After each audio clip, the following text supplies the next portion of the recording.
경찰은 월요일 레슈빌의 사립 기독교 초등학교에서 부세 학생 3명과 성인 3명을 살해한 총격범이 학교 지도를 가지고 있었고 글을 남기고 두 번째, 공격 가능성이 있는 장소를 정찰했다고 말했습니다. 경찰은 총격범을 이 학교의 28세 전 학생인 오드리 헤일로 확인하고 이번 공격을 표적으로 삼았습니다. 헤일은 거의 1년 만에 가장 치명적인 학교 총기 난사 사건인 공격 중 경찰의 총에 맞아 사망했습니다.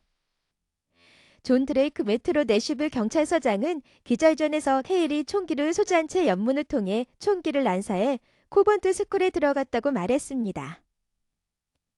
당국은 이번 공격이 약 14분에 걸쳐 일어났다고 밝혔습니다. 경찰 대변인 돈 다로는 총격에 대한 첫 번째 전화가 오전 10시 13분에 걸려왔고 총격범은 오전 10시 27분에 사망했다고 말했습니다. 그 의회가 운영하는 사립학교로서 시에서 학교를 경비하도록 지정한 학교 자원 담당자가 없어졌다고 그는 말했습니다. 헤일은 학교의 1층과 2층에서 여러 발의 총을 쐈다고 경찰은 말했습니다. 경찰관 5명으로 구성된 팀이 총소리를 듣고 2층으로 가서 용의자를 치명적으로 쐈다고 아론은 말했습니다. 공격 후 당국은 헤일이 학교의 세부, 감시, 진입 지점을 그린 지도를 가지고 있다는 것을 발견했다고 드레이크는 말했습니다. 드레이크는 우리는 오늘날 실제 사건과 관련된 몇 가지 글을 검토하고 있습니다. 따가고 말했습니다. 우리는 이 모든 것이 어떻게 일어날 것인지에 대한 지도를 가지고 있습니다.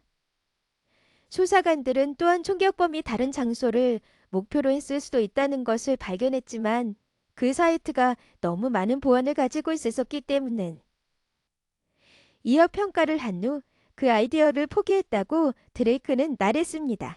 그는 장소가 내슈빌에 있었다고 말했습니다. 경찰은 헤일을 여성 총격범이라고 불렀고 저녁 기자회견에서 헤일이 트랜스젠더라고 덧붙였습니다. 해명을 요구했을 때 대변인은 시에는 헤일에게 소셜미디어 프로필에서 남성 대명사를 사용했다고 말했습니다. 경찰은 헤일이 적어도 2개의 무기를 합법적으로 획득한 것으로 믿고 있다고 드레이크는 말했습니다. 아방식의 소총과 방식의 권총 등 3개의 무기가 발견됐습니다. 드레이크는 경찰이 범행 동기와 이론을 조사하고 있지만 총격범의 집을 계속 조사하고 있으며 용의자의 아버지와 대화를 나눴다고 말했습니다. 헤일은 작년에 내슈빌에 있는 도시예술디자인대학을 졸업했고 이 학교의 총장은 CNN에 확인했으며 링크드인 프로필에 따르면 헤일은 프리랜서, 그래픽 디자이너와 시간대 식료품 쇼핑객으로 일했다고 합니다.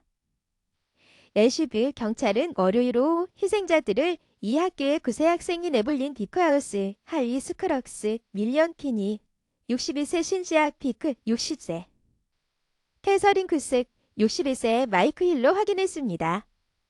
COMBN텔 웹사이트에 따르면 쿤스는 학교의 교장이었습니다. 여기에는 그녀가 내슈빌의 벤더를트 대학교와 트르베카 나사렛 대학교에 있는 학교에 다녔고 조지아 주립 대학교에서 석사학위를 취득한 것다. 나열되어 있습니다. 레런에 따르면 딜은 학교의 관리인이었습니다. 그리고 피크는 공격 당시 대리 교사로 일하고 있었다고 그는 말했습니다. 시행은지기에 따르면 이번 사건은 올해 들어 지금까지 최소 1명이 다친 학교나 대학에서 발생한 19번째 총격 사건입니다. 지난주 덴버의 한 고등학교에서 교직원 2명이 학생의 총에 맞아 부상을 입었고 그 학생은 나중에 자연 총상으로 숨진 채 발견되었습니다.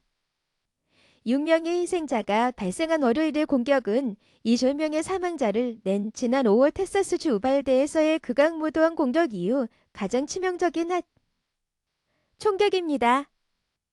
웹사이트에 따르면 커밴드 스쿨은 커런드 장로교의 사역으로 2001년 설립된 사립기독교 학교로 유치원부터 초등학교 6학년까지 가르칩니다. 일반적인 날에는 209명의 학생과 450명의 직원이 있다고 아론은 말했습니다. 총기 난사 사건은 경찰과 소방의 대대적인 대응을 이끌어냈고 관련 가족들은 학교 밖에 모여 사랑하는 사람들의 소식을 기다렸습니다. 어머니가 이 학교 교사인 에이버리 마이리근 CNN 계열 WSMV에 어머니가 벽장에 숨어 학교 곳곳에서 총격 소리를 들었다고 문자를 보냈도. 맞습니다. 마이릭은 나중에 그녀의 어머니와 전화 통화를 했고 그녀가 안전하다는 것을 알았습니다. 그녀는 그녀가 괜찮다는 첫 번째 전화를 받은 것만으로도 분명히 많은 안도감을 주지만 당신은 여전히 그 전화를 받지 못할 수도 있는 사람들에게 상처를 주고 있습니다. 다라고 말했습니다. 학교 건너편 시어워터 헬스에서 일하는 조직 리우디카는 월요일에 경찰이 학생들을 학교 밖으로 호송하는 비디오를 찍었습니다. 영상에서 아이들은 손을 잡고 길을 따라 일렬로 걷고 있습니다. 그녀는 여러 대의 경찰차가 현장에 도착하는 것을 보고 뭔가 잘못되었다는 것을 깨달았다고 CNN에 말했습니다. 그들 경찰은 도로를 폐쇄하기 시작했습니다. 그 일은 매우 빨리 일어났어요. 저는 경찰관이 현장으로 달려가는 것을 보았고 몇 분 후에 아이들은 이미 건너고 있었습니다. 라고 리오디카가 말했습니다.